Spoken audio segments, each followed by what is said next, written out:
Region is Rudra joining? Yes, sir. Yeah.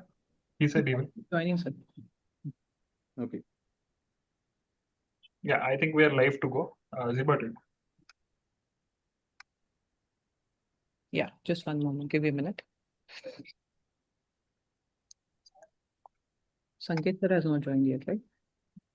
Yeah, it's all right. We'll start anyway. The mock exam is first. Okay.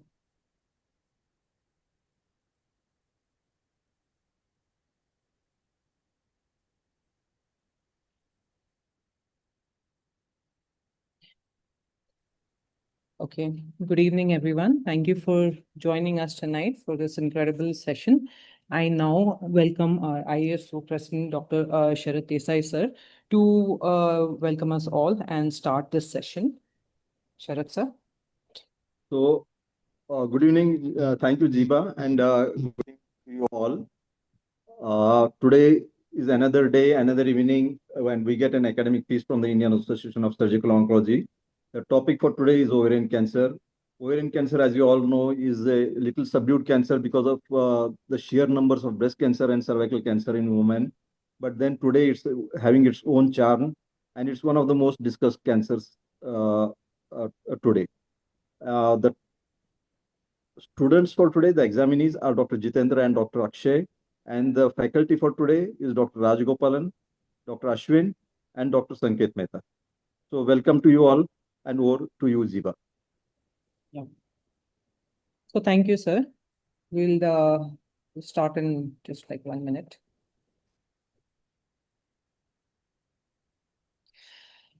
Ashwin, sir, if you can go ahead and share your screen. Right. So as Dr. Ashwin is doing that, the first 1 hour will be a mock exam. Dr. Ashwin is the moderator. We request the moderator to kindly ask the questions to the examinees by their name. So Dr. Akshay and Dr. Jitendra here today. That just avoids the confusion as to who is supposed to answer. And to all the three examiners, because this is a mock exam, in the interest of the other online viewers, we request you to give the correct answers if they incorrectly answer the question. To the examinees, please, if you don't know something, it's absolutely fine. You're not expected to know everything. So you can just pass on the question if you don't know something. It's absolutely okay to do so. It saves us time and maintains the flow of this online format.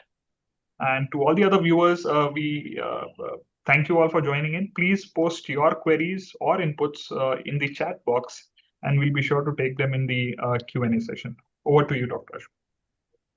Hi. Good evening, everybody. So coming to the IASO Masterclass for CA Ovary, thank you for the opportunity. So we'll be discussing two cases. So I'll start with the first case. So I'll give you a brief. I'm not able to scroll. Yeah. Okay. So the case number one, it is a 57-year-old postmenopausal lady who came with no comorbidities, no previous history in the past, and no significant family history of malignancy. Her main complaints was in abdominal distension and discomfort for 3 months. So clinical examination, good performance, vital stable. On examination, no pallor, no icterus, no palpable nodes in the neck or inguinal area. Bilateral breast examination was normal. Abdomen, there was a distension present with the flanks being full, and there was a vague mass felt in the lower abdomen.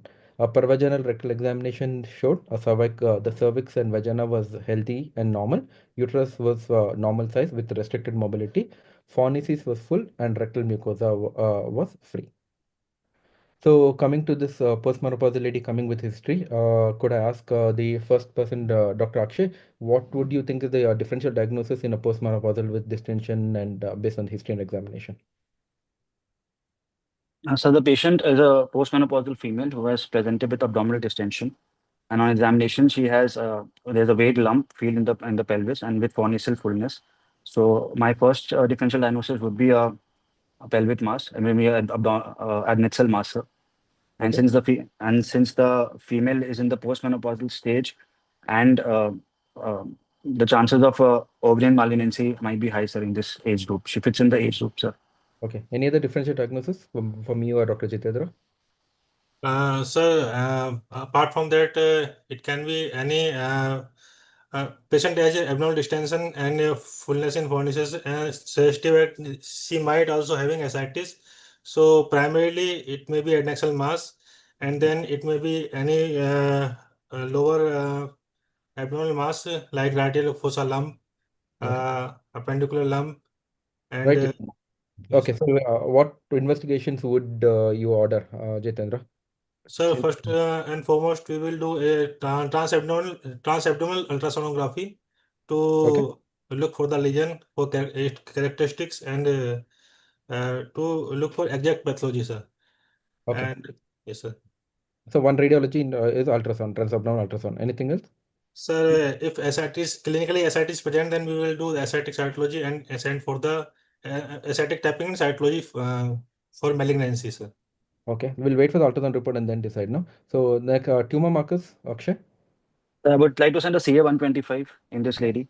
and And so we can also send a CEA since she has abdominal distension.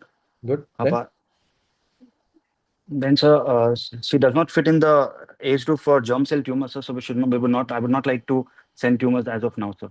okay. So no other tumor marker, right? No, yes, sir. Okay. So you don't want to send CA99. No, I would send a CA-99 also. Correct. That's what I wanted to know. So what happened after that? So we did a scan. There was a right adnexal mass which was 12.5 into 8.2 centimeters, and the sonologist came as ORADS 5. And a mixed echogenic lesion was also found in the pouch of Douglas, which was 5.6 into 4.6 centimeter. Tumor markers CA1 is very high, 800, CA of 1.73, and CA99 was 6.61. So these are the tumor markers now. So now, Dr. Akshay, Yes, sir. are you aware of ORADs and what it is and why is it important for us? Yes, sir. ORADS is basically a scoring system which is used for ultrasound and also for MRI, which Good. is used to differentiate between a benign and a malignant lesion. Okay.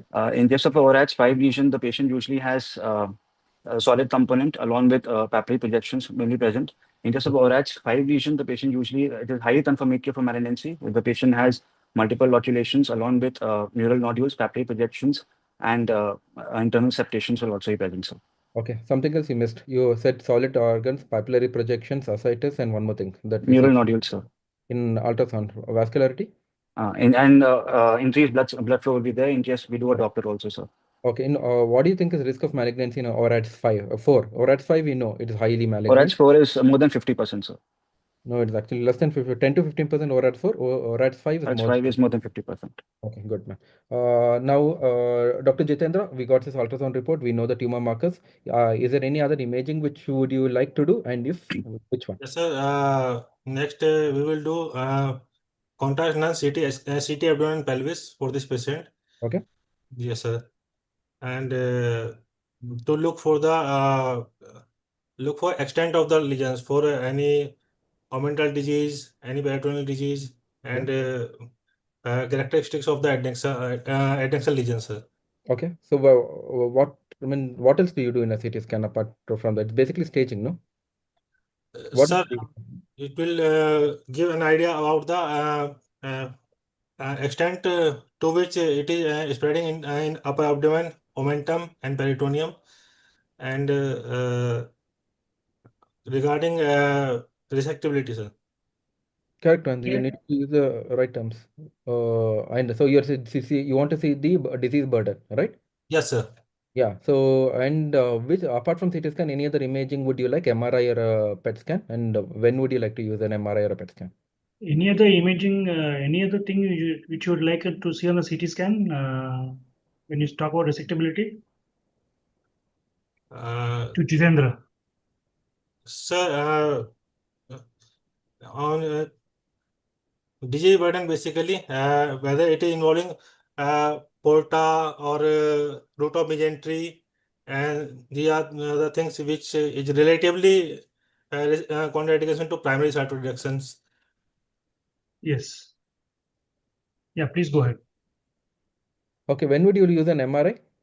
Where Sir, MRI can also be done if she is having contraindications to contrast, and it will give better delineation of the adnexal mass per se. Dr. Akshay, can you answer why in let's say MRI is advantageous over CT scan? Which indication? So in case the CCT image is indeterminate, or in case we have a young female in which we want to better characterize the lesion, so that we can differentiate between a fertility sparing surgery or a complete staging, and also to look for the contralateral ovaries, sir, in case of a young female. Apart from that, let's say it is a stage 3. Wouldn't okay. Anyway, can I answer? So stage 3, if MRI is more important when you want to mesenteric involvement, bowel involvement is much more better And omentum involvement. in an MRI. So apart from ovarian characterization, you also see the bowel involvement, and that's important for resectability. What is the significance of? Have you heard of CA125 and the CA ratio, and why is that significant?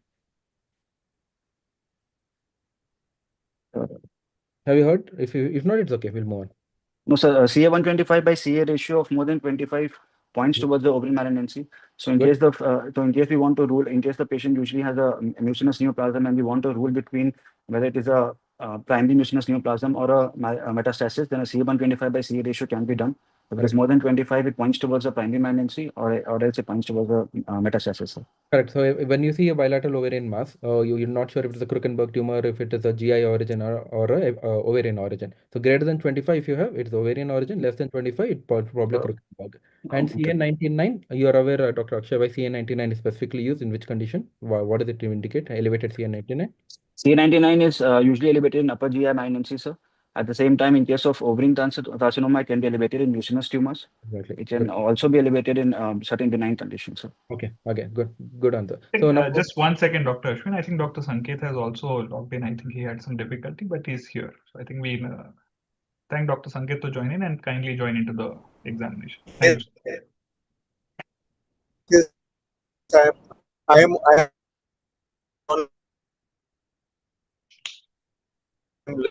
listening and enjoying the presentation. Great. Please go ahead, Dr. Ashwin. Right. So last question. Have you heard of He4 tumor marker and what is the Roma score and why is it significant? So When human epidermis 4 factor and CA125 used together in Roma scoring for preoperative triaging of an adnexal mass to get an idea whether it is malignant or benign. Yeah, so basically HE4 is very much more specific. If CA125 is elevated, you're not sure of any other condition. HE4 is very specific, and Roma score is basically it shows if an adnexal mass in a woman is the chances of it being malignant or not. You're right. Okay. So going to the next one, what happened to this lady? This lady, when we did a CT scan with abdomen pelvis IV contrast, it showed moderate ascites, right adnexal solid mass, which was 6 into 7 centimeters. Left adnexal mass also multilocular with solid cystic lesion 11 into 8 into 6 centimeters. Diffuse omental caking, multiple peritoneal deposits and multiple mesenteric deposits, and maybe involvement of the rectosigmoid. Dr. Jitendra, what stage would you say this lady is? So based on the CT scan, it falls in the stage 3C, sir. Okay, right. So you heard of PCI and why is it significant? What is the importance of PCI? So it's given an idea of the disease burden and chances of achieving the CC0 if we are going to operate the patient. What is PCI? It's an acronym for what? So peritoneal carcinomatous index, basically we look for the deposits and size, and we divide the abdomen into 9 regions and small bowel, proximal jejunum, distal jejunum, and we calculate if it is less than 5, then we give it a 0, and it is more than 5 centimeter, we give it 1, sir. Dr. Akshay, can you give me a Three, better sir, answer? three. So PCI stands for peritoneal carcinomatosis index. In this, the entire abdomen is divided into 13 regions. It starts in the right hypochondrium as 1 and goes clockwise up to the right iliac fossa 8, and umbilical stands for 0. And then we have upper jejunum, lower jejunum as 9 and 10, and upper ileum and lower ileum as 11 and 12. And then depending on the larger size of the tumor implant in each segment, the score is given from 0 to 3. 0 stands for there is no tumor implant. 1 is for less than 0.5 centimeter. 2 is 0.5 to 5 centimeter, and 3 is more than 5 centimeter. So total score of 13 to 3, 39 can be achieved. Okay. So only thing is, only difference, the only thing is 0 to 14. So there are 14 quadrants, no? 0, you forgot 0. It's 0 No, to I 14. said yes. Yeah, okay. Next one. So we knew about PCI, we knew the significance. Now, is there any role of, since we have done if a biopsy, is there any role of doing IHC? How will IHC be useful? So IHC can be used to differentiate between different kinds of tumor. Okay. In case you want to differentiate between a high-grade serous carcinoma versus a low-grade serous carcinoma or a mucinous neoplasm, then IHC can be used. For high-grade serous neoplasm, it's usually a WT1 positive. Similarly, for low-grade serous carcinoma, they are usually hormone receptor positive, as well as P53 negative. High serous carcinomas will be P53 positive. And then for mucinous can be PAX8. Also, in case you want to differentiate between a metastasis versus a mucinous tumor, then a SAT-B2 IHC can also be used. So. Correct. So this is basically important because high grade and low grade obviously Low grade, yes, sir. will guide what treatment should we go for upfront surgery or not. What are the pathologies do you think is not chemosensitive? Why? Which malignancy in ovarian? So low-grade serous carcinomas are not very chemosensitive, sir. So in case of low-grade serous carcinomas, neoadjuvant chemotherapy is not preferred, and we prefer a upfront cytoreduction followed by an adjuvant chemo, sir. Okay. And you heard of clear cell carcinomas? Yes, and clear cell carcinomas also are less chances of it being resistant, more chances of being resistant to chemotherapy, sir. Correct. So anybody knows which IHC is positive in a clear cell carcinoma? It's an absent A, sir. HFN beta. Okay. It's HFN beta. Good. Yes. Good. So now we did this staging surgery. We did a CT chest. That lady said just post TB changes. Biopsy was taken with an omental nodule, which showed high-grade serous carcinoma of ovarian origin. Like you mentioned, Dr. Akshay, PAX8 and WT1 positive, and P53 was mutant.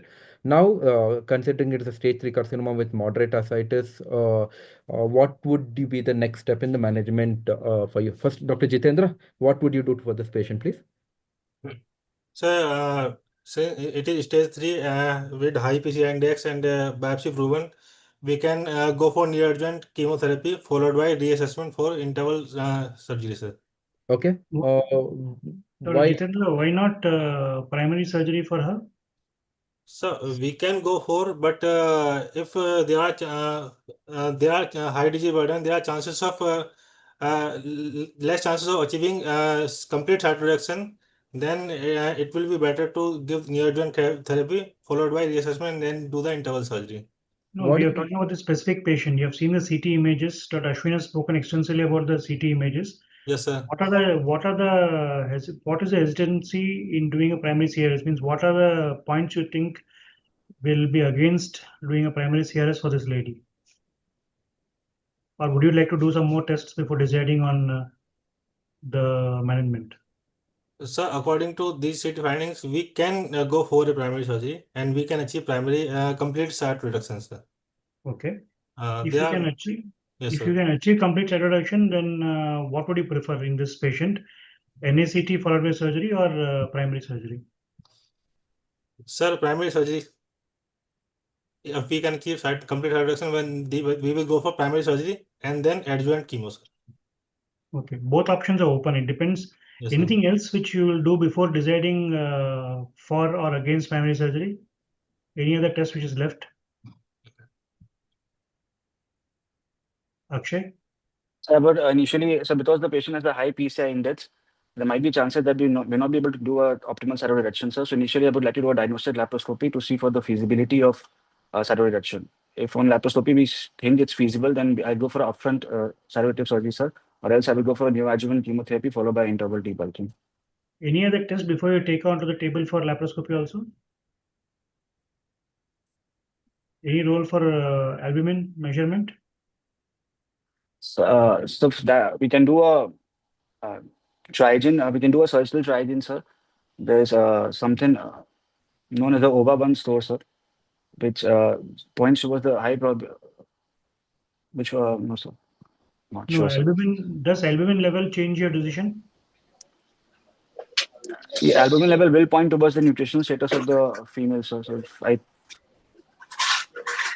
Albumin less than 2.5 or 2 are contraindications for a primary surgery. You cannot. You probably should go into the neoadjuvant chemotherapy arm, irrespective of the disease technically being possibly resectable. But here ECOG1, so unlikely the albumin will be so low. But there's one parameter which you should decide do, and then decide for or against primary CRS.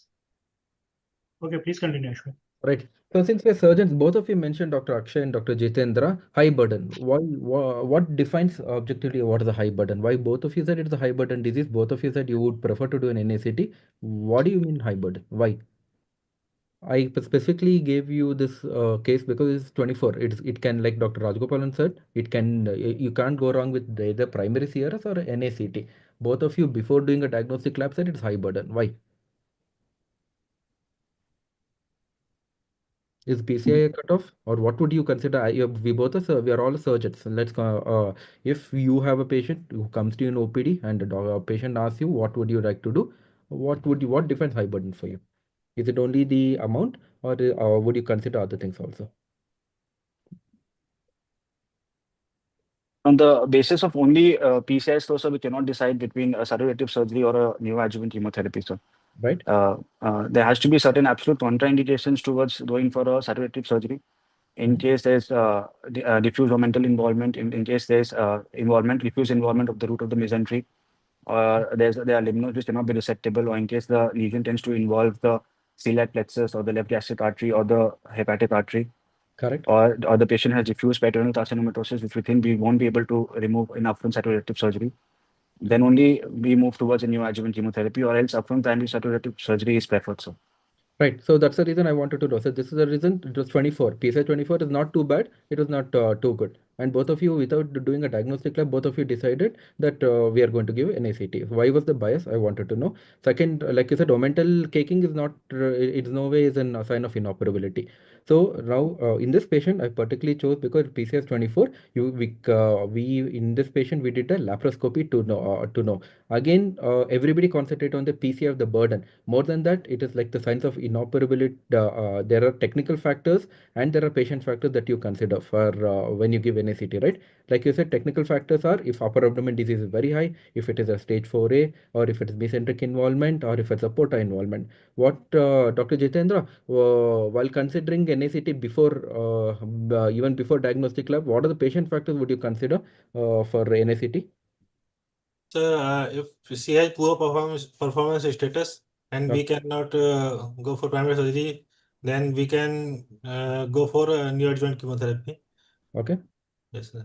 So albumin for and poor performance status and high ascites are the three factors that we consider. And this patient had high ascites. So still we were not sure. So we wanted to do a diagnostic laparoscopy. Now, has anybody heard of Fagoty score? Dr. Jitendra or Dr. Akshay, one of you can answer. What is Fagoty score and what is it? What is the importance of that? So So it has 7 components: disease in the parietal peritoneum, subdiaphragmatic peritoneum, stomach, small and large bowel, liver, and root of mesentery, sir.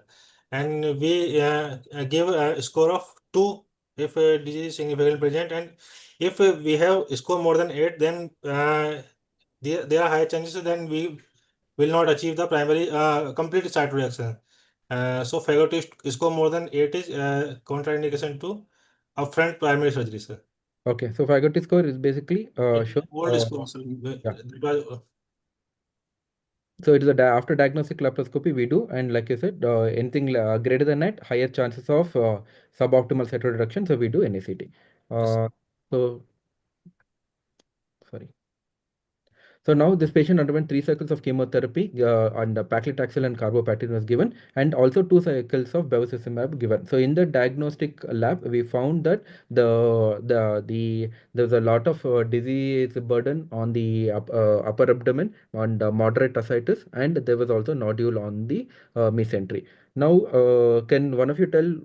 We gave bevacizumab? Would you agree or disagree? I would agree, sir.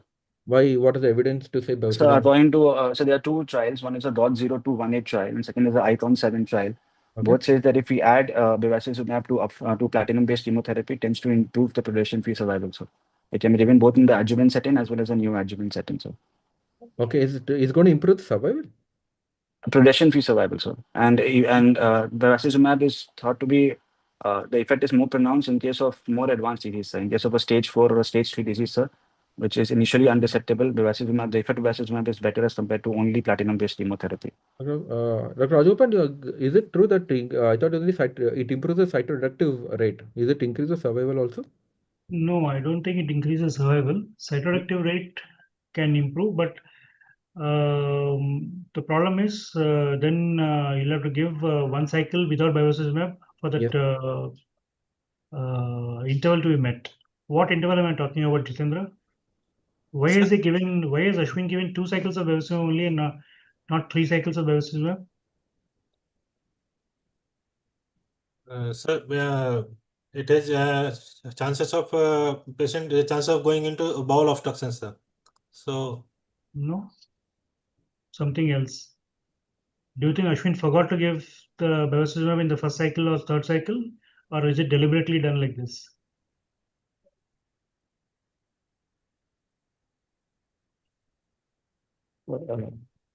You mentioned obstruction, not obstruction. Fistula chances become higher with bevacizumab if the interval between bevacizumab and your cytoreductive surgery is less than around 6 weeks. yes, sir. So that is why when you're giving neoadjuvant bevacizumab, you would normally not give it in the third cycle, so that after the third cycle, you would have completed around 6 weeks of bevacizumab, and you can plan for an interval cytoreductive surgery. Right. So next. How do you anyway neoadjuvant chemotherapy we told, and I think we already answered. When did you add bevacizumab? Any idea what is dose dense chemotherapy and what is the evidence? Do you any of your centers use?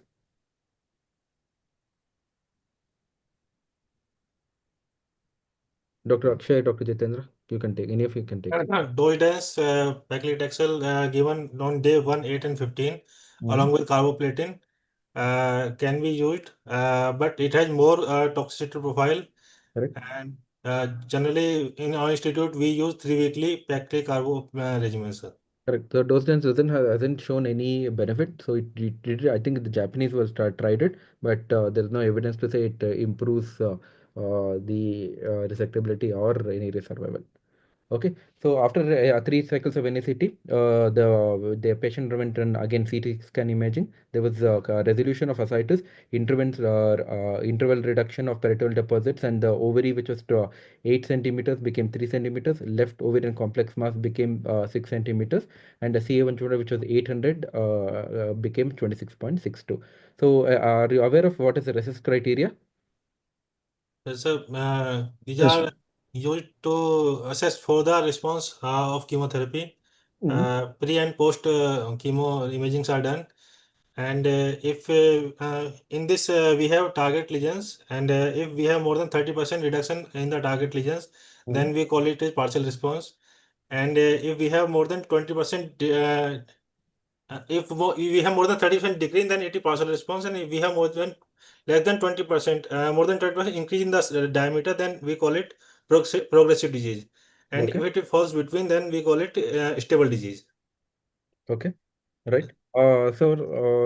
Doctor, coming to the next question, Dr. Akshay, what is optimal intervals? What is optimal cytoreduction mean? How do you define optimal cytoreduction? So optimal cytoreduction is when after the complete cytoreduction is over, so the tumor burden left should be less than 1 centimeter.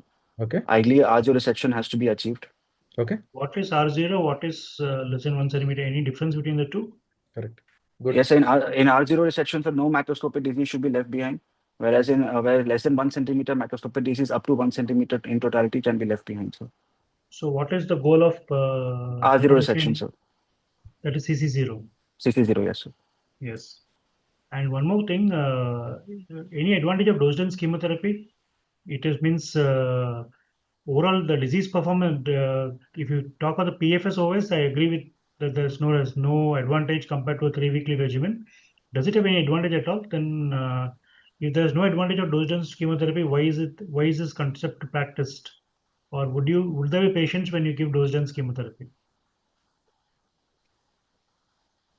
Akshay. So initially, when dose-dense chemotherapy was introduced, it did show a better response to chemotherapy, sir, as compared to the conventional 3-weekly cycle. But then, because of the toxicity associated with dose-dense chemotherapy, it has not been in favor, sir, in most of the centers. No, on the contrary, what happens is dose-dense chemotherapy, because if the patient is a borderline performance status, you're worried about the full dose chemotherapy. Here, the chemotherapy dose gets divided into 3 weeks. So the tolerance level can be better. But overall, between a dose-dense and a 3-weekly chemotherapy, there's nothing to choose. So in a patient you think will tolerate, it's always probably better to go for 3-weekly regimen because the hospital visits will come down. Here, every week, the patient will come back to the hospital. Yes, Okay, that could be only one possible benefit of dose-dense chemotherapy. Otherwise, response-wise, not any different from the traditional conventional 3-weekly chemotherapy. Okay, yeah, please continue. Okay, so now you have done or let's say you heard of what is CC score? We heard of you told about R0 score and optimal cytoreduction defined. Anybody heard of CC score? Complete cytoreduction score.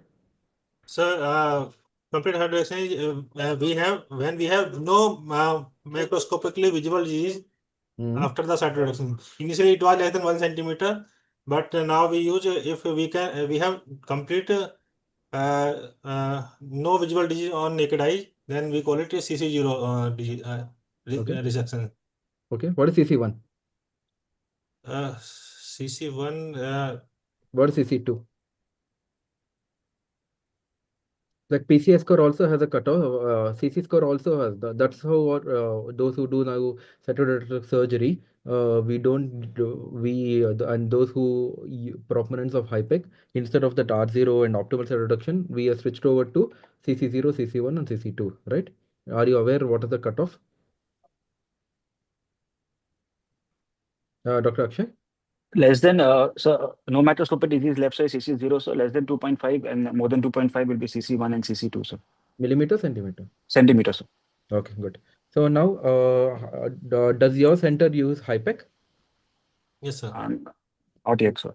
Okay, Dr. Jitendra, since you use HIPEC, have you done for COVRI? What can you tell me what is the acronym for HIPEC? What is the premise or what is the logic that has been told, and what is the evidence? Sir, we generally give HIPEC during the interval cytoreduction.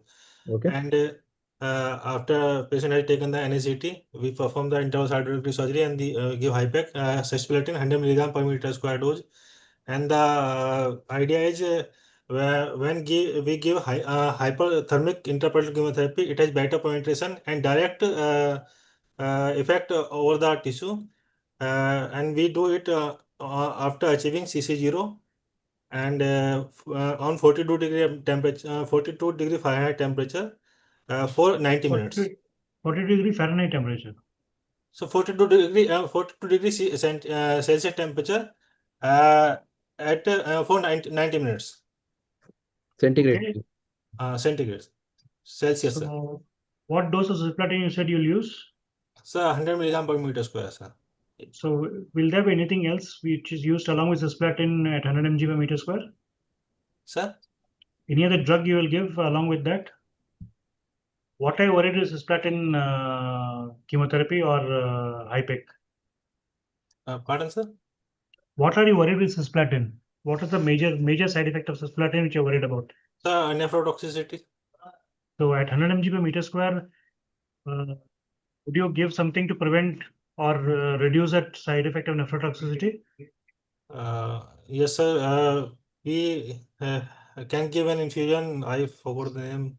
Sodium thiosulfate. Sir. Sodium thiosulfate. Yes, at 100 mg per meter square, you have to mandatorily give sodium thiosulfate. Is it available in India?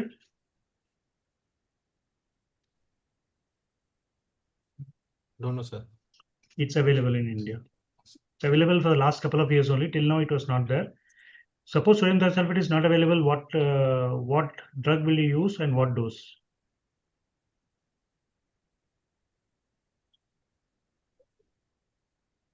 Let's say the patient GFR is low and the patient is a diabetic and creatinine clearance is less. What would still would you like you want to add a benefit? What would you do?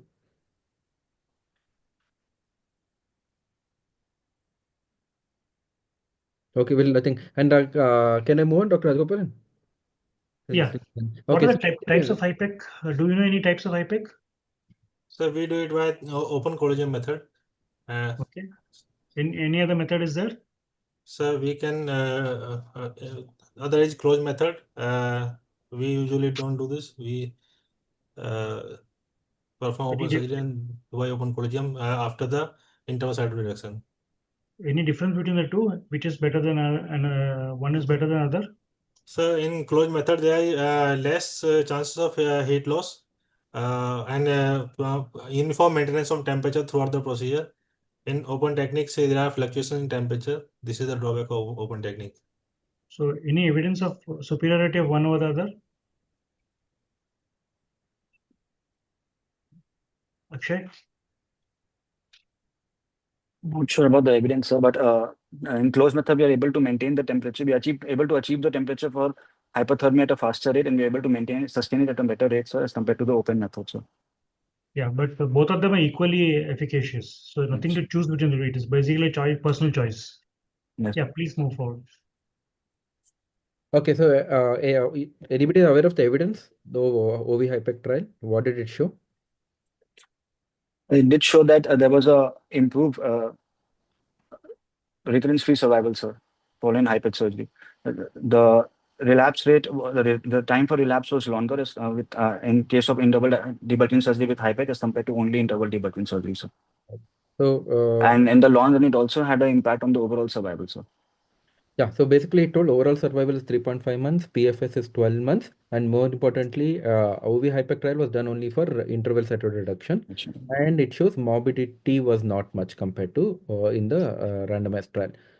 Are you aware any other trial apart from the OV HIPEC trial which was done randomized control trial for HIPEC? If you're not aware, it's fine. I'll give you the answer. The Korean trial. Very good. Yeah, and what did it show? Exactly, I don't know, sir. So it showed that HIPEC was only efficacious in stage 3D, sir. In stage 4D, it did not show a progression or overall survival, sir. Yeah, no, it basically said it was the HIPEC did not make a difference in the Korean. Okay. I think it also said that in the interval group subgroup there was benefit, but the study was not powered to detect a separate benefit in the interval group. Right. Thank you, Dr. Sanket. So now after this, what would you consider bevacizumab and for how long? Following neoadjuvant chemotherapy bevacizumab, we do an interval cytoreduction, sir. And then we continue bevacizumab in the adjuvant setting for 3 more cycles, sir, followed by in the maintenance part also, sir, bevacizumab should be continued, sir. How long? For 15 cycles, sir. Okay, 15 to 22, 15 is okay, good. Okay, so I think this is okay. They're supposed to come. So this was the diagnostic lab that we did and why we did before doing the surgery. And it showed good cytoreductive, good response. So we went ahead and with the cytoreductive surgery. And okay. So what we did was THBSO with the bladder peritonectomy, retroperitoneal lymph node dissection, complete supracholic omentectomy, lesser omentum, falciform ligament, right diaphragmatic stripping with Morrison's pouch peritonectomy, and bilateral paracholic peritonectomy too. And this lady did not require any, and appendectomy did not require any bowel resection. Okay, so final pathology report, residual high-grade serous carcinoma, bilateral ovaries, YPT3, N0, deposits were on POD in the peritoneum and omentum was all positive, and cytoreductive score pathology CRS was 3. Anybody aware what is CRS score and what is the Kelm index? What does it indicate, CRS score? Like PRG score, CRS score. Dr. Akshay, Dr. Jitendra, if you don't know, it's fine.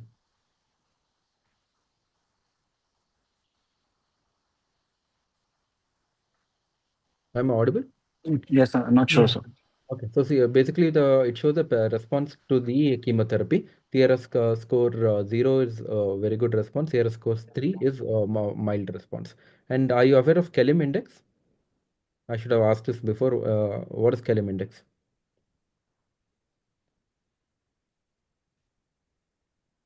Again, anybody, any of you can answer. If you don't know, please tell me. Kelm index is basically you map the C195 thrice during the first 100 days of treatment and plot it as a online calculator. So if the Kelm ratio is more than 1, it indicates a chemosensitive tumor. If it is less than 1, it indicates that the chemosensitivity is not very good. And overall, the prognosis for that patient may be a little poorer. Correct, exactly. So prognostic, it has prognostic importance. It has been found by trials that the cytoreduction score is better, and also PFS and OS survival is supposed to be better if a Kelm index is more than 1. So patient complete 3 cycles of adjuvant chemotherapy with paclitaxel and carboplatin. So everything is done. What kind of molecular testing would you send for this patient? Would you have sent a germline and somatic testing? And anybody aware of BRCA HRD testing that you do, and how does it influence your systemic treatment? Would you do a BRCA testing for this patient? She has no family history of ovarian cancer or Yes, any sir. other. Yes, sir. Any female with a personal history of epithelial ovarian cancer, BRCA testing should be done, sir. Both Any germline and ovarian somatic. cancer or some specific ovarian cancer only? No, epithelial ovarian cancer, sir. BRCA testing should be done, sir. Epithelial means which epithelial? Mucinous also you will do? Non-mucinous, sir. Low-grade serous? So in majority of the patients with low-grade serous, they don't show BRCA positivity, sir. So you will do it for high-grade serous ovarian cancers. What is the percentage of BRCA positivity in the Indian scenario? Any idea? Jitendra? 15%. Yeah, close around 22 to 25% is statistics in India. Okay, please continue. Right. So, if a BRCA positive, and what would you choose if you had to choose one? Would you, like, say the patient says, I don't have money, would you do a BRCA, germline BRCA testing, or would you do an HRD testing on the tumor? The HRD testing. And HRD testing, sir. Okay. So if BRCA, if let's say if BRCA is positive and HRD is negative, okay, so what would you do? Okay, let's say, okay, anyway, I will go one by one. So this patient had a BRCA and both HRD, both were positive. And what would you the treatment be? Sir, After finishing adjuvant chemo. along with the bevacizumab maintenance therapy, we can give the olaparib maintenance therapy for 2 years if the patient is BRCA and HRD positive. Okay, let's say if it is a BRCA negative and HRD positive, then So then also we can continue with olaparib. okay, and if both are negative, So then there is no use of olaparib in both BRCA and HRD negative patients. you really you don't want to give anything, Dr. Akshay? So if both are negative, sir, we'll continue with bevacizumab, sir, as maintenance therapy. Okay. Also, sir, olaparib can be added. Niraparib can also be added, sir, in patients who have both BRCA and HRD negative, sir. Yeah, correct. Exactly. So anyway, I won't ask the evidence. We'll move forward. I think we're already late. Any question, Dr. Rajgopalan? No, that's all. Okay. So case number 2, a 24-year-old female, unmarried, who has achieved menarche at 13 years and regular cycles, came with abdominal fullness since the past 2 months. She did not have any other complaints or any other comorbidities. On examination, good performance, vital stable, clinical examination, normal, breast normal. On per abdomen examination, vague mass palpable in the lower abdomen, but the lower border was not palpable, and we knew it was arising from the pelvis. Young woman, obviously an adnexal mass, what would your differential be apart from an epithelial, considering the age of the patient? Germ cell tumors in a young woman, there can be germ cell tumors of ovary. Okay. In differential. What type? What Any is- percentage which is much more common?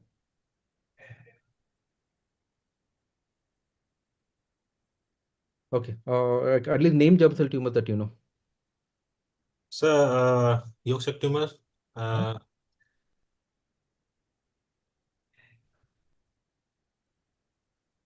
Okay, then Dr. Akshay? Sir, germ cell tumors can be a dysgerminoma, it can be a Yotz tumor, it can be immature teratoma, it can be a mixed germ cell tumor, it can be a non-gestational choriocarcinoma, polyembryoma. Good. Okay. Right. So what is the difference in presentation between epithelial and germ cell ovarian cancer? Clinically, if you can tell me. So usually they tend to present in earlier age groups, sir. Correct. Then It is much more unilateral and fast growing, and it's much more. there are higher chances of it being bilateral, sir. And no, I think you got it wrong. This is much more unilateral, faster unilateral, yes, sir. and it's more symptomatic compared to epithelial. Epithelial almost slow growing, and they come with vague symptoms. Okay, so in this, considering this lady, what are the next steps of investigation would you ask on, Dr. Akshay? So I will do a transabdominal sonography, sir. Okay. As well as I would send markers for germ cell tumor, which includes alpha fetoprotein, beta HCG, and LDH, sir. Okay. And if suspicious, I would go for a MRI pelvis also, sir, because considering it's a young woman, I want to characterize the lesion as well as want to see the frontal ovary. Okay. And also to stage the disease, sir. Correct. So in an lady, MRI would be much more useful. I know it's nothing wrong in screening and ultrasound. So this lady underwent an MRI showing a single large lesion.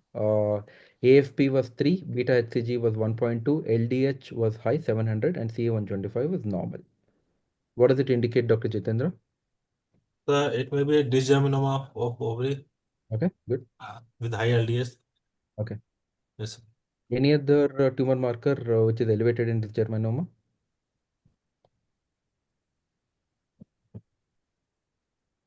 So alkaline phosphatase. Okay.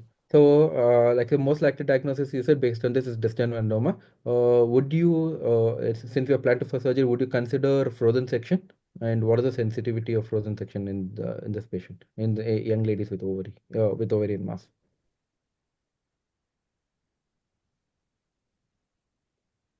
In an institute, would you go for frozen section or we just remove the mass? We do a frozen section. Good. Okay. So obviously it's that is the one which is going to tell you what is the next line of treatment. I know for section maybe 80 to 90%, I'm not sure accurate. Now, since the 22-year-old lady before, would you talk about fertility preservation before? Yes, sir. Okay. So I would like to inform the lady that I will plan for a fertility preserving surgery if she consents for it. okay. But at the same time, I would also inform her that it depends upon the frozen section, sir. If a frozen section comes with a germ cell tumor, I can still go for a fertility preserving surgery. But in frozen section, it comes for a epithelial carcinoma and it's beyond stage 1B, then I might have to go for a complete cytoreductive surgery, sir. In which case she will lose her fertility. So I will also talk about her trying to preserve her oocytes, sir. Okay. Ovum, sir. Okay. What is stage 1B? So when the disease is limited to bilateral ovaries of the fallopian tube, sir. Okay. So you'll end up removing both the ovaries in that case. Yes, sir. Okay. So in that scenario, would you preserve the uterus or you will remove the uterus also? So if it's a stage 1B germ cell tumor, sir, I will preserve the uterus, sir, so that the patient can go later on for assisted fertility, sir. Okay. Okay. What if a bilateral ovarian mass you found? What would you counsel them? We'll counsel the patient regarding ovum preservation, sir, prior to surgery. And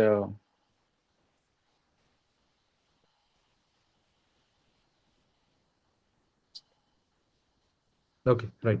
So what intra finding? She underwent laparotomy, 15 into 9 centimeter solid cystic mass from the left ovary, and the right ovary uterus was lucky for unremarkable.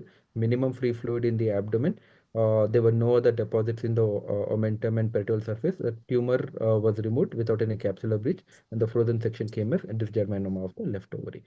Now, since you got a frozen section, what are the steps of doing a fertility sparing surgery in a germ cell tumor? What all would you remove? What all would you stage? Can you tell what is fertility preserving surgery and what all would you do? in this patient, I would go for a laparotomy, sir, initially. Then initial survey of the abdomen has to be done, sir. Then in case of any ascitic fluid, that has to be sent for cytology, or peritoneal washings has to be sent for cytology. Good. Any suspicious peritoneal adhesions or nodules has to be sent, or we do a 6-quadrant random peritoneal biopsy from a bilateral pelvis, a bilateral paracolic gutter, and the undersurface of diaphragm. Okay. And then in case of 1A disease, we do a unilateral salpingo-oophorectomy, sir, making sure that we remove the fallopian tube at the conua. And apart from this, infrapelvic omentectomy also has to be done with systematic pelvic and para-aortic lymphadenectomy, sir. Okay. So is Dr. Jitendra, would you do a omentectomy, or or a lymphadenectomy? Yes, sir. It will complete the surgical staging. So you do supracolic, infracolic omentectomy. What would you do? So infracolic omentectomy. Why? Why is it necessary in germ cell tumors?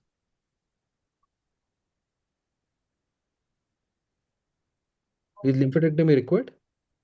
Dr. Akshay? Is there any role of lymphadenectomy in dysgerminomas?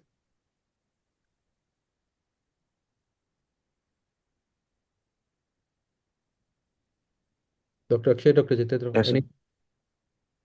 So you don't need, right? You just need to do a omental biopsy. If there's any suspicious nodule, you can need to do. Otherwise, omentectomy is not required in a stage 1A. In systemic lymphadenectomies, the chances of being lymph node involvement is very, very low in the dysgerminoma. You open the space, you see if there's an enlarged lymph node, and then only open. Otherwise, you don't need a systemic lymphadenectomy. Okay, so this is the specimen of the left ovarian tumor. Now, histopathology, again, large round cells, clear cytoplasm. There was arranged, cells were arranged in sheets, separated by thin fibrous bands. PLAP was positive, CD117 positive, and OCT4 was positive. Obviously, P53, WT1, Paxet, all the epithelial markers were negative. Now, we know it is stage 1A. What would be the adjuvant therapy in stage 1A discharge melanoma? Dr. Jitendra? Sir, BP, What is BEP? sir, bleomycin, etoposide, and cisplatin, sir. Okay. Dr. Akshay, what would you give? So in stage 1 discharge melanoma, sir, adjuvant chemotherapy is not recommended, sir. Correct. Good. Only observation can be done. Correct. So let's say it was stage 1B or anything beyond. What would be your standard adjuvant chemotherapy? I would give 3 to 4 cycles of BEP, sir. Okay. What is the cure rate by giving a BEP in discharge melanoma? 80%, sir. 80 to 90%, sir. More 90%, highly chemosensitive. That's good for the patient also. And what are the long-term toxicity of BEP in especially in a young woman? Sir, pulmonary fibrosis is a significant morbidity associated with bleomycin. Thing else? You're worried about something else also? What does etoposide cause?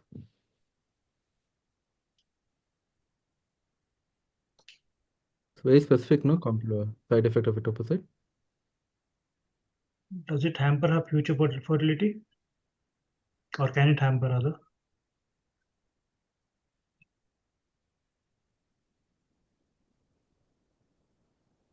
It can result into formation of teratoma, sir. It has a lot of gonotoxicity. So Correct. if you have not done a oocyte preservation earlier and she requires chemotherapy, probably this would be a time to do oocyte preservation and then plan chemotherapy. Or you give the option to the patient family and leave them to decide. Correct. So etoposide is the one which causes 10 to 15% of amenorrhea and gonadal dysfunction, and rarely it can also cause secondary AML. And cisplatin, we know, nephronototoxicity. Okay, so patient after did not require chemotherapy, patient was on a regular follow-up and is doing well. Just for completion, what are the follow for this patient? What would be the follow-up protocol? Which marker would you use, imaging, and how often? For the first 3 years, for the first 2 years, sir, for every 3 months, we'll do a pelvic and abdominal examination with LDH level, sir, as well as CCT has to be done. In the 3rd year, sir, the imaging and the examination can be every 6 monthly, sir. In the 4th and 5th year, the imaging and pelvic examination can be at 12 months, sir, with CCT, thoracic and pelvis being done once a year. And after 5 years, sir, imaging is done only when indicated. Only yearly pelvic and abdominal examination has to be done. So CT scan directly. Akshay, she Yes, is sir. unmarried, so there's no pelvic examination, it's only abdominal examination. Abdominal examination, yes, sir. Okay, so anyway, you told about active and passive surveillance in the answer only. Okay, right. I think anything, Dr. Rajagopal, anything you wanted to that's say? all. Okay, awesome. Thank you.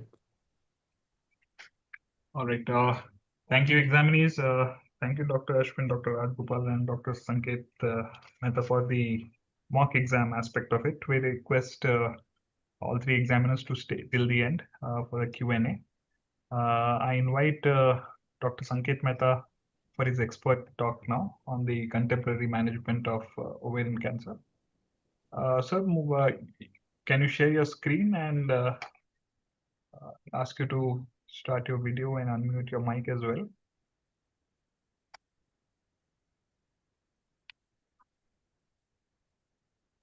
I am trying to share my screen, but it's not allowing me. Not allowing? Just give me a second. Yeah.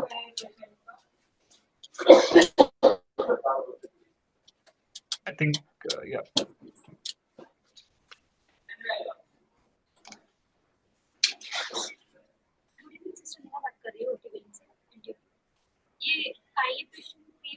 Okay, 1 minute. Maybe I'll try this.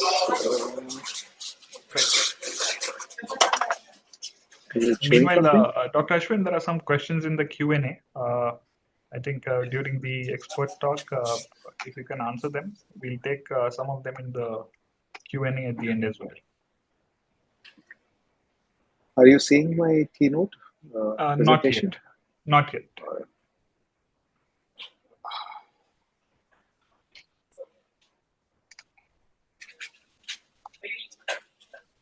Is it visible?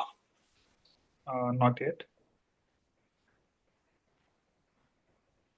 Now? No, not yet. Oh God. Because it's not allowing me to share my screen. I'm trying to share the video, selecting the keynote, and it's still. If you can go just back to the Zoom, choose the share button, which is green, and then choose screen. Entire screen would be one of the options. Yeah, so it's not allowing me. I don't know why. Is it better now? Can you see my screen? No, not yet, Sanket.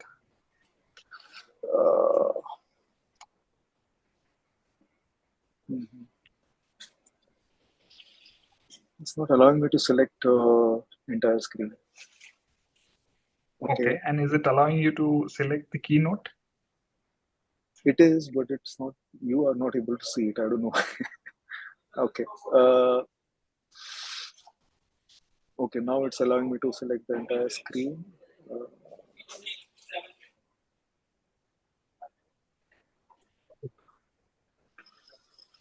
One minute. Give me a minute. It's all right. Entire screen. Do that. Like share your. You can play the keynote. Just one minute. Just give me a minute. Maybe there is something in the privacy. Let me just check. It's all right, Dr. Sanket. Please take your time. Meanwhile, do we have Dr. Ashwin here? I think we'll go through the Q&A for now. Yeah. I think the first question was, is Nelson's criteria obsolete now? And what exactly is it? I'm not sure what is Nelson's criteria. Dr. Rajgopal? No, I'm also not sure of it. If they can ask us what is Nelson's criteria, I can. Perfect. Okay. And I think the next question is about HRD testing. That if it's costly, is there some other alternative? Can we do BRCA somatic as a alternative? I'm not sure. Dr. Ashwin, can you answer that? You can see that in the Q&A section. Yeah, I'm seeing. So basically, HRD, I think is cost about 25,000 rupees. Ideally, if money is an issue, first do a BRCA germline testing minimum. I think that can be done for 10,000-12,000 rupees. If that is positive, no need to do an HRD testing. If it is negative, then you can go for an HRD testing. So yes, cost is prohibitive sometimes, but I think few companies can do it for less. I think 25,000 HRD somatic testing BRCA germline can be done for 10 or 8,000 now. Perfect. I think the other two comments I think got discussed during the examination itself. Oh yeah. Dr. Sanket, are you there?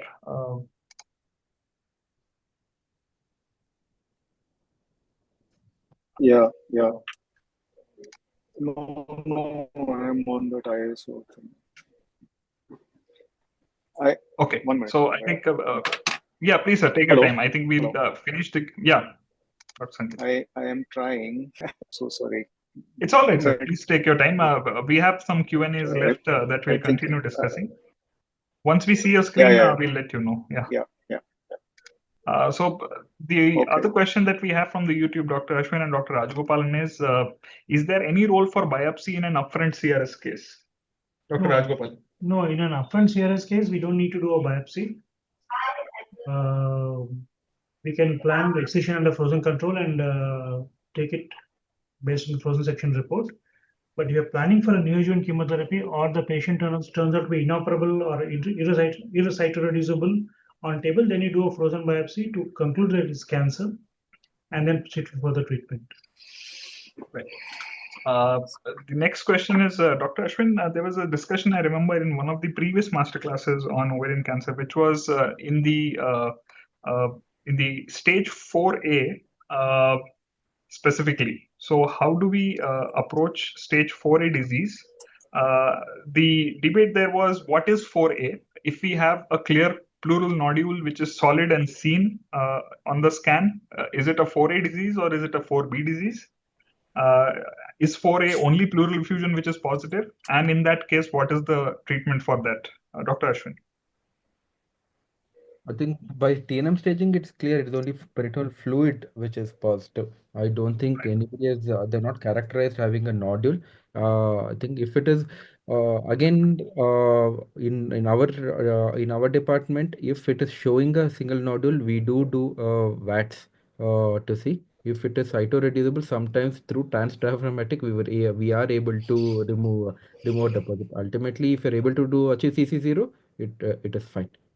I think for how treatment will change, it won't change. Correct. And if it's 4A, would you subject the patient first to systemic therapy and then later reassess them? Correct. I would add bevacizumab also. Yeah. Right. The next question was about involved field versus total field peritoneectomy, Dr. Rajgopalan. In an interval CRS setting, what would be the standard answer for residents today? In the interval setting, the standard answer would be total, but there is no evidence of total being better than selective, though that one study by Dr. Somshekhar and his team showed that total is better confers some PFS benefit and OS benefit for the patients, but there is no level 1 evidence. But the problem is, because you'll not map the disease earlier by doing a diagnostic laparoscopy, you don't know what is fibrosis and what was disease earlier, and you run a risk of missing. And the occult disease in the peritoneal biopsies are as high as 20 to 30% in the series by Dr. Somshekhar et al. So I would normally want to do a total parietal peritoneal resection if it's interval, and in primary it would be involved field peritoneal resection only. Yeah, so quoting your papers only here, Dr. Ashwin, you will concur to the answer or any difference of opinion?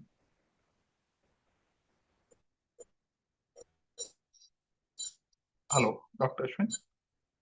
Yeah, I agree with Dr. Rajgopalan. So whenever there is primary, we do extraperitoneal approach at total peritonectomy, and in interval, if we found in a diagnostic lab the disease burden is very high, mostly we do involved field, but we have a low threshold for doing total also. Because it's very simple to do peritonectomy. I think the next question, which is on the Q&A here itself, is the role of bevacizumab in neoadjuvant therapy. I think we'll pose that question to Dr. Ashwin itself about the choice of neoadjuvant protocol and the role of bevacizumab setting. Right. So we found the response rate of downstaging is much more. Obviously, there's no evidence. We use it if it is a stage 4A, higher upper abdominal disease, and if there is mesenteric retraction and signs of inoperability and moderate ascites, we find adding bevacizumab will be helpful. All right. Great. Dr. Sanket, any update from your end? I am unfortunately not able to do it. Is there any way you can help me? It's okay. Just give me a moment.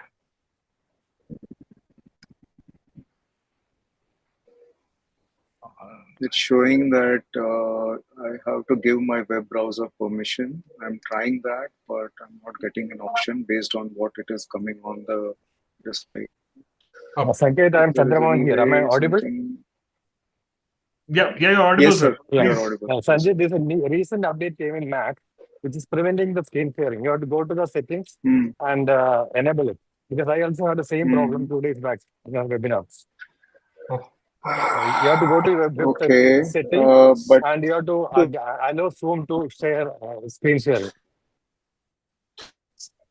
Yes, sir.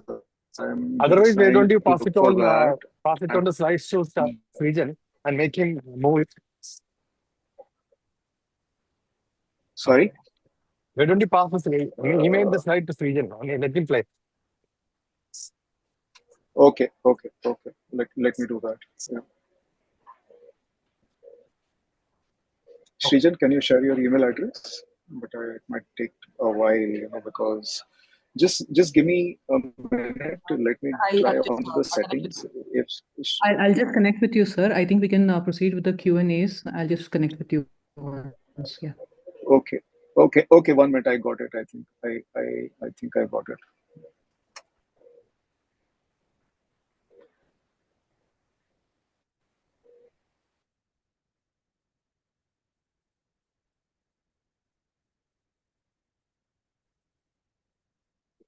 Chandramohan sir, you joined today to herald this new update of MacBook. Yeah, that it happened 2 days back because Mac was not allowing it. It's okay, sir. I think we appreciate the online members who are still online. Anyway, this goes on YouTube. If somebody feels like they want to revisit this later, I think it'll be fine. I think as organizers here, we'll just wait for, I think it's a temporary glitch. Dr. Sanket should be able to share his screen soon. So I was wondering, was actually the personal question, is there any role of HIPEC in stage 4B, especially when there is a non-regional lymph node involvement? Anyone, Ashwin sir or person? There's no role because doing a local curative therapy in HIPEC and adding morbidity in a stage 4B doesn't have any benefit. Right. And would positivity of BRCA or HRD, knowing that previous to interval CRS, would that change your choice in doing HIPEC? Would you still go ahead and do for a stage 3C? No HIPEC. No, I'll still do a HIPEC because adding it is a different kind of a therapy, you know. So I would still do it. Won't change my treatment if it is BRCA or HRD positive. Okay. Okay. I think we can see now Sanket sir's slides. Is it? Yeah. Right. I think many more questions coming in. I think we'll revisit these once. I think a lot of them will be covered in the expert talk. We can see your screen very well, Dr. Sanket. Please go ahead.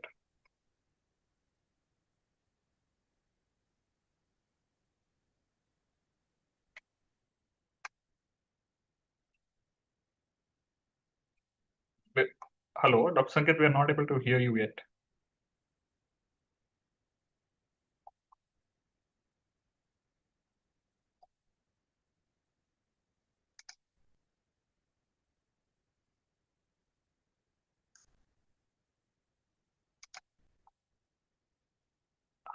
Can you hear me? Yeah, now? yeah. Go ahead, please go ahead. Yeah. Can you hear me now?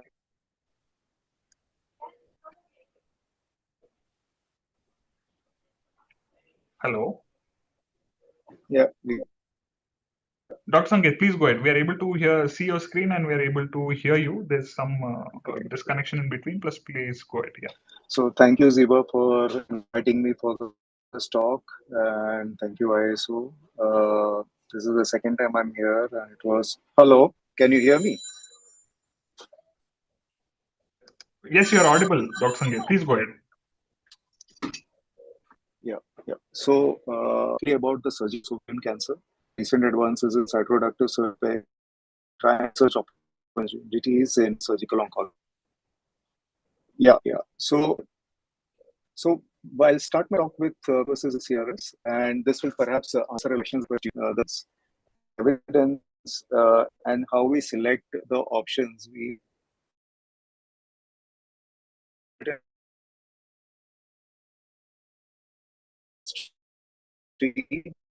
where prior to Sir, I think we are facing some disconnection. only for inoperable cases. So only 8.7% of all patients received NACT, and a lot of these patients were opened till the GOG 152 was published. Is it better? Can you hear me?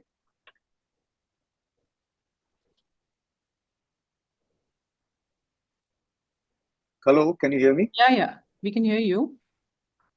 So is it a problem when I'm sharing the screen? Because I can hear everybody and I've not had an interruption till now. Okay. Yeah. It's all right. So right now we are seeing your ERTC JCG trial screen. Yeah. Please go ahead. Yeah, please go ahead. We're good. So if we see prior to 2008, only 8.7% of the patients received NACT, and this was prior to the GOG 152 trial. And if you, this was a review published by Dennis Chi, which was prior to this, and they found 26 retrospective studies with complete lack of standardization of selection of criteria IDS was performed purely as a last option when surgery was not possible because of patient poor condition, and resectability was a complete subjective issue. It was only when the TC trial that which was at stage 3 and stage 4 patients, more than 100 patients for both NACT followed by IDS. Primary cytoreduction, but there was no difference in overall survival. And the difference showed was that only 20% of the patients in the primary debulking had complete cytoreduction, that is no gross visible disease, and 50% in the IDS.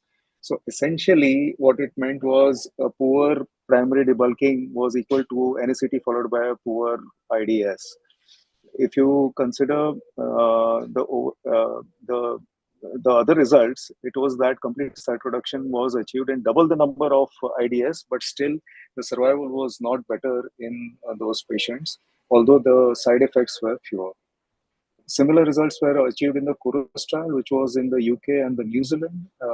Again, a non-inferiority trial, similar number of patients, and similar survival results. In this trial, they selected less than 1 centimeter disease as optimum cytoreduction, and only 41% in the primary and 70% in the IDS achieved this. So they left behind a lot of gross disease, and therefore cytoreduction, debulking versus IDS had similar results.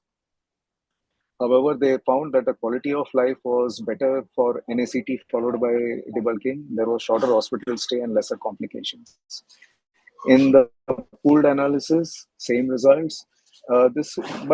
There is one other important study, which was the JCOG, which looked at 34 centers and 300 patients, and where they found this was again a non-inferiority trial, but they found that it did not achieve the result, as in primary cytoreduction was better than NACT in both in terms of overall survival and progression-free survival. However, this trial was marred by a lot of crossover, as in 33% of the patients, 1/3 of the patients went for a secondary cytoreduction after their PDS, and the complete CRS rates in the PDS was only 12%. So it was again a poorly conducted study. But what was important, and I think it was mentioned previously in the presentation also, was that in patients with performance status 2-3, albumin less than 2.5, or CA125 more than 2000, or in institutions where the surgical volume was low, NACT was advantageous, as in it gave benefit compared to primary debulking surgery. But the most important trial among all of this is probably the Scorpion trial, which was actually a superiority trial for NACT, which sample size calculated was 170 patients. All of them underwent a laparoscopic evaluation and the Fagotti score, which was again covered in the presentation. So the Fagotti, they selected only patients with Fagotti score more than 6, which is all high volume diseases. The complete cytoreduction rate was 47% in PDS and 67% in IDS, which is what would be the real life scenario. And POP, which is less than 1 centimeter, cytoreduction was more than 90% in both the arms. So also where the complications, the early complication rates were 40, was very high. It was 8% in the primary debulking versus 0% in the IDS. The progression-free survival was the same, and so also was the overall survival. In multivariate analysis, residual tumor and high CA125 levels were prognostic.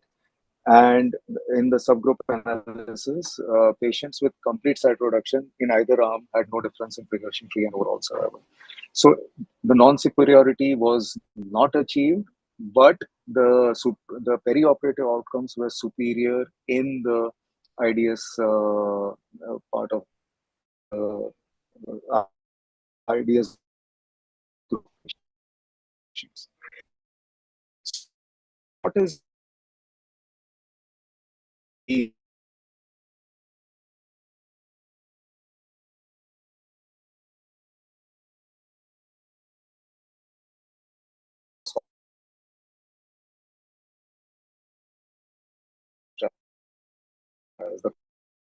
common theme is that as the aggressiveness of cytoreduction increases in the PDS, morbidity and the mortality.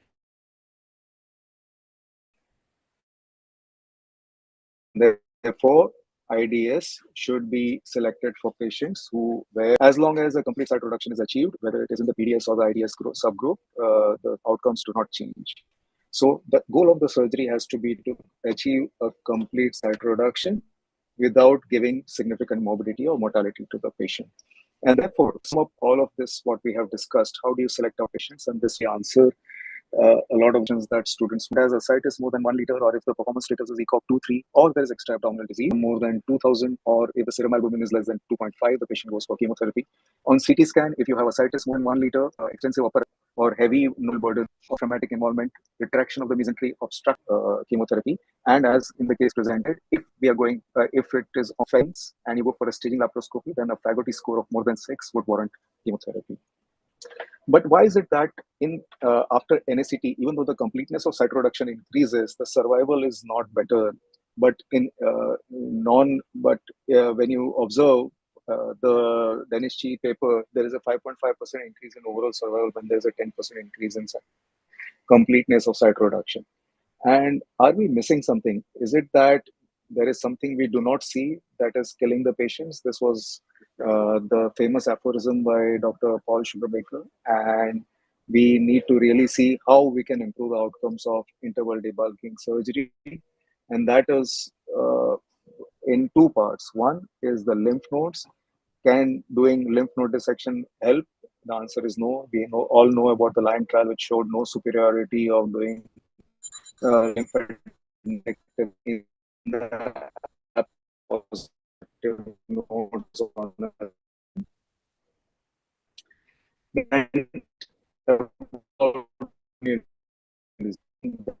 we try to get that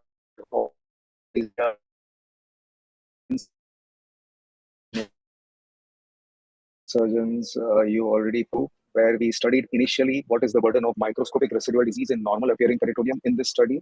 And we found that it's nearly 20% in the normal appearing peritoneum, especially in the right upper quadrant and in the diaphragmatic peritoneum. And there is no difference in the progression-free survival for TRG 1, 2, or 3. So while there are studies which show that TRG 3 patient would probably do worse, at least in this study, we did not see any difference. And when we did the assessment of the coherence between the visual PCI versus the pathological PCI, it was underestimated in 15% and overestimated in 40%. So our visual PCI, while it is just it's a guide to help us take treatment decisions, it's not necessarily prognostic or does not correlate very, very well with the pathological PCI. And we really don't know the answer whether pathological PCI is better than the visual PCI. What we also found was that the microscopic residual disease was there in 25% of the normal appearing peritoneum and in 30% of the peritoneum surrounding the tumor nodules.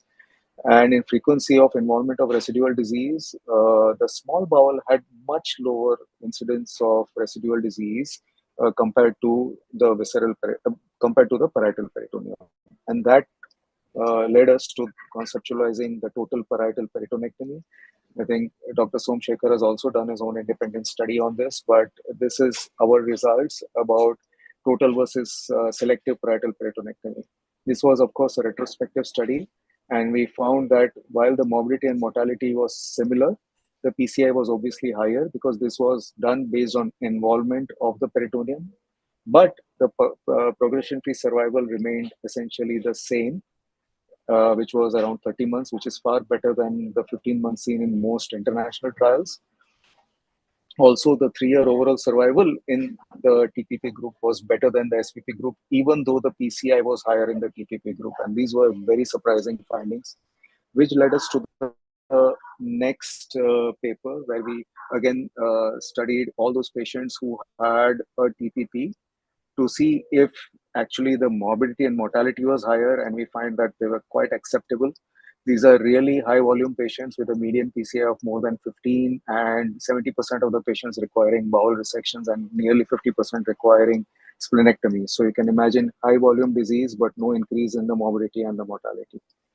And then if you see the patients, when they undergo TPP, what is the incidence of platinum resistance? As in how many patients does the disease come back in less than 6 months? And we find that the incidence is only 7.1%, which is probably because we are removing the occult disease, which is there in nearly 40% of the patients in the normal appearing peritoneum. And if we compare this with international studies, it is far, far superior. Now we come to the role of HIPEC. Does HIPEC have a role when we are operating in interval debulking? And of course, everybody knows about the Dutch study, the OV-HIPEC 1, which has looked at HIPEC versus no HIPEC in the interval debulking. We know that the recurrence-free survival and the overall survival is far superior, and there is no increase in the morbidity and mortality. So of course, HIPEC becomes now level 1 evidence for interval debulking surgery, and if the patient can afford, should definitely go for HIPEC, or if the patient can tolerate the HIPEC. But the question then comes is, does adding HIPEC to a TPP increase the risk or improve the survival? And this is again a retrospective study of 97 patients, of which 78% had TPP and the remaining had SPP. And we found that SPP patients, of course, both the groups of the patients had complete cytoreduction based on visual inspection. And we found that even though the TPP patients had higher PCI compared to the SPP patients, when HIPEC was done for these patients, for all the patients, TPP and SPP, patients in the TPP group had a higher recurrence-free survival and a median progression-free survival, which means that perhaps TPP is actually better and has a synergistic effect with HIPEC. So for all practical purposes, at least at our group of surgeons, we perform systematically TPP for all patients in the interval setting, and we approach it with an extraparietal approach. This is how a pelvic peritonectomy appears when the rectum is preserved, but several times you have to remove the rectum. And this is how it looks after that. Sometimes we also need to do pelvic nodes if the nodes have been positive. How the right diaphragmatic peritonectomy looks. You should note that the right diaphragmatic peritoneum also continues onto the kidney and the adrenal, and you can lift it in continuity with the subhepatic peritoneum all the way up to the duodenum, so that it comes out as one complete structure. This is the left diaphragmatic peritonectomy, spleen preserving, sacrificing spleen, removing the pancreatic capsule. You can perform either electrovaporization or Gleason's capsulectomy to remove disease over the liver. This is the porta hepatis. And of course, when you have retroperitoneal nodes, you can perform a retroperitoneal lymph node dissection. The aim of the surgery is to have complete cytoreduction. And sometimes you have to do a mesenteric peritonectomy, as in this patient.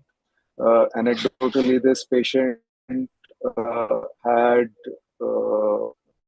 mesenteric peritonectomy and HIPEC, and at 4 years, disease free.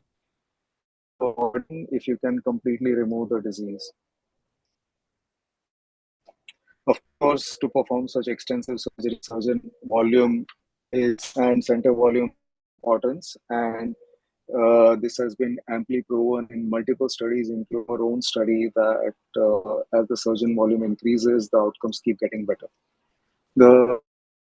Finally, I come to the top video study, again, the IASO study, which is a culmination of all the research we have done on TPP. And the primary endpoint of this study, which was a prospective phase 2 study, was progression-free survival. Of course, we had secondary endpoints like overall survival, morbidity, mortality, and quality of life. The hypothesis was that there would be a 30% increase in the progression-free survival with TPP compared to the published literature, which was 14 to 15 months. And based on this, the sample size was calculated as 200 patients, and and we accrued 218 patients from 4 Indian centers. The reason for only 4 centers was to have quality assurance of the completeness of TPP. And we found that the progression-free survival was 22 months, which means that we achieved the 30% improvement in the progression-free survival. The overall survival was not reached. The 3-year overall survival was 80%, and the 80%, 80 patients who had more than 3 years follow-up had a 77% 3-year overall survival. So we can assume that the projected survival of 80% would be reached when the entire patients undergo a more than 3-year follow-up. The median overall projected survival is 63 months, which is nearly comparable to all the other studies which have used PARP inhibitors and bevacizumab. Of note, only 3 patients in this entire study group had received PARP inhibitors in the post-operative setting. And if you compare this to all the other important trials that have been published till date, including PARP inhibitors, modern chemotherapy, and targeted therapies, the platinum resistance rate of 7% in the Torpedo study compares favorably to every single study that has been published.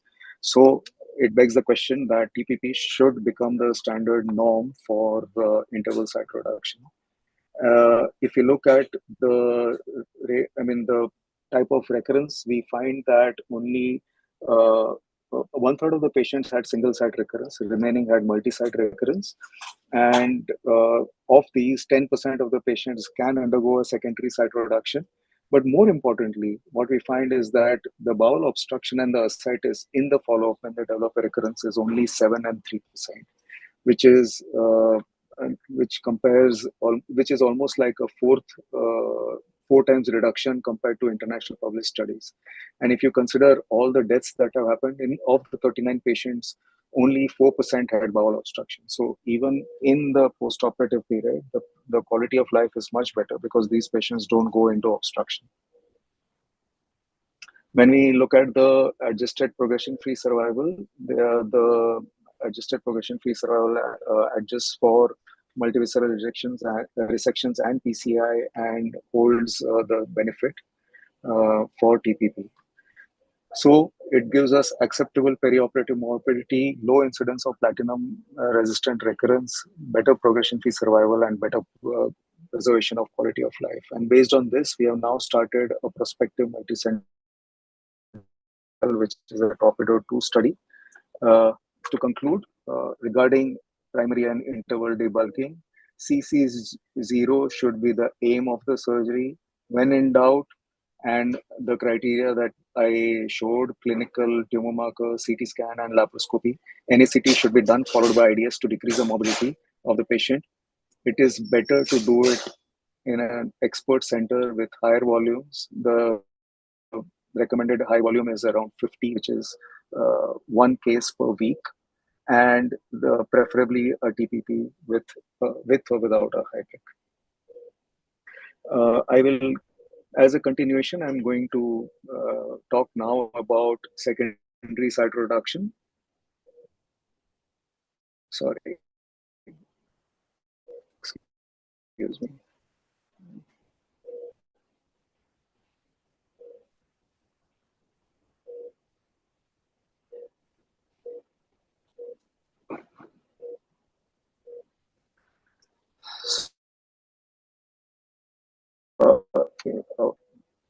While continuing with this, what if the patient has a recurrence of a serous ovarian cancer? And we have 3 important trials in this field. One is the GOG trial, which has looked at 485 patients, 40 randomized and to only chemotherapy.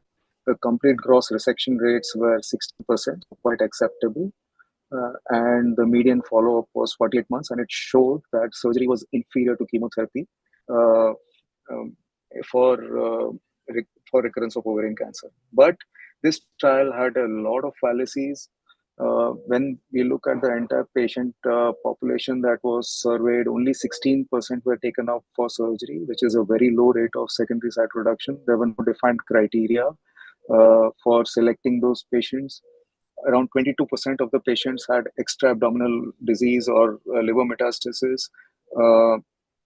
42% of the patients were performed in a single center, and the remaining 137 cases were performed in 66 centers over 10 years, which means 2 cases per center over a 10-year period, which tells us about the experience and volume of these centers, BRCA status was not known, and 80% of the patients received bevacizumab. We also don't know the number of crossovers that happened after chemotherapy to surgery. So this was a very flawed study, and we should not draw any conclusions from the study.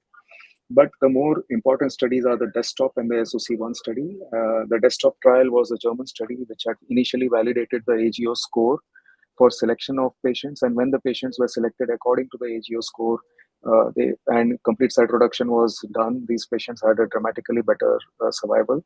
The median overall survival was 53 months compared to 46 months with only chemotherapy, and even the progression-free survival was better. More importantly, and I think this is important for young surgeons and students, if a complete cytoreduction was not achieved, the survival was half that of only chemotherapy alone. Incomplete cytoreduction was associated with 28 months of survival compared to 46 months of chemo, compared to 61 months of complete cytoreduction. So if we are taking up a patient of secondary cytoreduction, it is important that we select patients where cytoreduction can be achieved, and laparoscopy can be used to help us with this decision making. Always involve a surgeon with experience for these kind of surgeries. And of course, the morbidity and mortality were quite acceptable in these patients. Then coming to the SOC1 trial, very similar patient base with slightly expanded the criteria, which was based on the I model score. Again, similar completion rate, similar progression-free survival, and similar time to first therapy after recurrence. Again, no difference in morbidity and mortality between chemotherapy and secondary cytoreduction group. So these two studies actually established secondary cytoreduction as an option for operable recurrence of ovarian cancer. Both these studies did the cytoreduction at the time of diagnosis, not after chemotherapy. And you can see that even in the forest plot, almost all patients benefited from this trial when the selection criteria was stringent. There is another retrospective trial which is of importance, and this is the French multi-centered trial, which looked at secondary cytoreduction plus or minus HIPEC for recurrent ovarian cancer. And they found that even in platinum-resistant patients, if a complete cytoreduction could be achieved, the patients had similar survival to a platinum-sensitive patient. But these findings have to be taken with a pinch of salt, because only 15% of the 560 patients were platinum-resistant and could achieve a complete cytoreduction. However, it's an important finding which can potentially help us select out some patients. There is also, what about the role of HIPEC? And we have two trials for this. One is this phase 2 study from MSKCC, which looked at carboplatin HIPEC in recurrent ovarian cancer. And they found that it was not helpful, and hence, but there was this CHIPEC trial by Masterclass from France, which looked at first recurrence of ovarian cancer, platinum sensitive, which underwent 6 cycles of chemotherapy and then went for surgery. And this surgery was with HIPEC. And they found that there was a OS benefit and a progression-free survival benefit. So we really don't know what happens to those patients when they are diagnosed and are operable at diagnosis. Does HIPEC help in that group of patients? Of course, secondary cytoreduction does help, but does HIPEC help in that group of patients? There are also various other questions like what is the role of HIPEC at after chemotherapy? Do we do it like in an interval fashion where 3 cycles surgery, then 3 cycles, or do we complete all 6 cycles as in the Masterclass study or the CHIPEC study? What is the impact of BRCA and HRD in recurrent setting? What about bevacizumab? So all these are unanswered questions, but definitely some headway made. We published, or we rather presented this study in the last year's SOGI meeting, which looked at whether we can do HIPEC for patients diagnosed. We looked at whether secondary cytoreduction was, if when done at diagnosis and when it is operable, or if it is not operable because of ascites, and we give chemotherapy and then operate, does the outcomes differ? And we found that half the patients in both the arms had HIPEC. Upfront surgery versus chemotherapy followed by surgery had no difference in outcomes. Higher growth rates were achieved when in upfront, which is expected because these patients did not have ascites, and higher complication rates were present in post-chemotherapy patients, which again is kind of expected because those patients had slightly higher PCI at diagnosis. And the strongest predictor of early recurrence was when the patient had received more than one lines of chemotherapy at recurrence. So if you want to do a surgery for these patients, it is at the first recurrence and not more than when the patient has received more than one.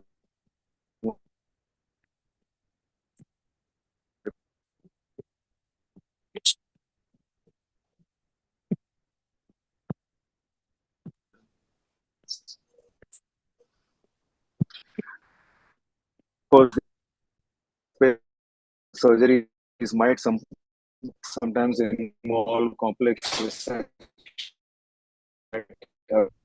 performance involving blood or lateral pelvic wall extraction. See in the patient remove structures all the way up to the pelvic side wall, the sciatic nerve, the ureter is sacrificed, the rectum is sacrificed, and so also a partition take on these two more. But the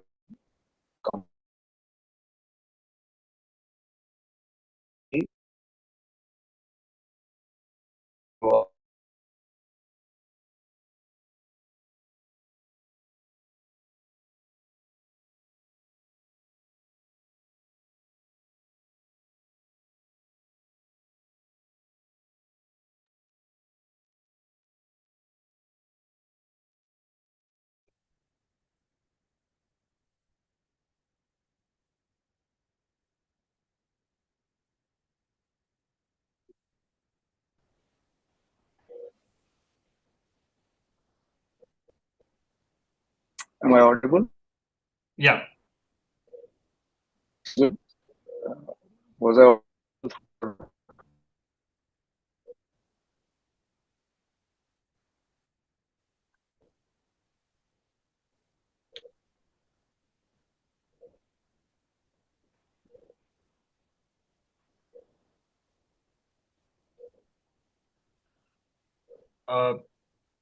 I think Dr. Sanket, that was the last slide probably from your end. Srijan, I think you're on mute. We can't hear you. No. Oh, Srijan is not mute, sir. I think you're having a poor connection, sir. It's all right. I think we would like to thank you, Dr. Sanket.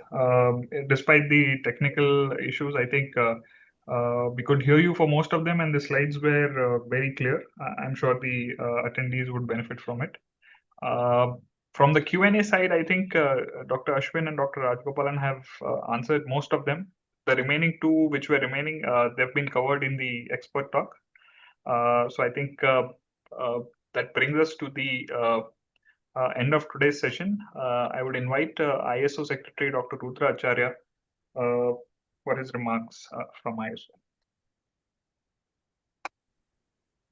I think it was a wonderful session. It was a wonderful session, and Dr. Saket did a great job. And details of the total ovarian cancer management was discussed, and the students did well.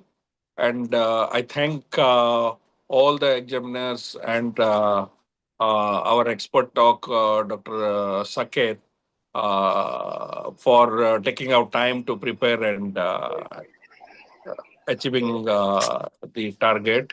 And I thank the Indo-American team for doing quite a fabulous job in organizing this. Thank you very much. Right. Dr. Ashwin, Dr. Sanket, Dr. Rajgopalan, any final comments, any advice for our students for this topic? No, they've done a very good job overall. Probably brush up on certain small aspects. Otherwise, both of them are exam going, and they've done a fabulous job in answering the questions put across by Ashwin and me. Right. Yeah. Dr. Sanket, any final comments?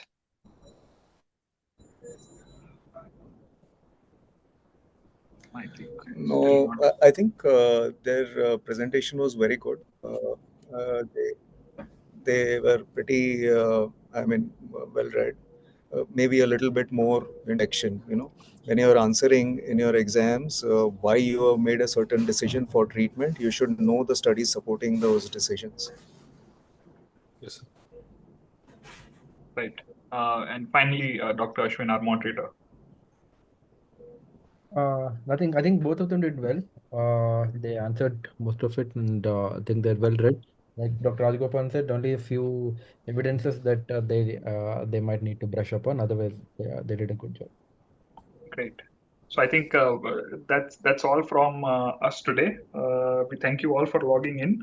The video will be there already on YouTube if you give it some time. If there was, I understand there were some technical issues, but once it comes on YouTube, it'll be a smooth video. And if there are certain sections where you could not listen or see through the slides, please revisit the YouTube link.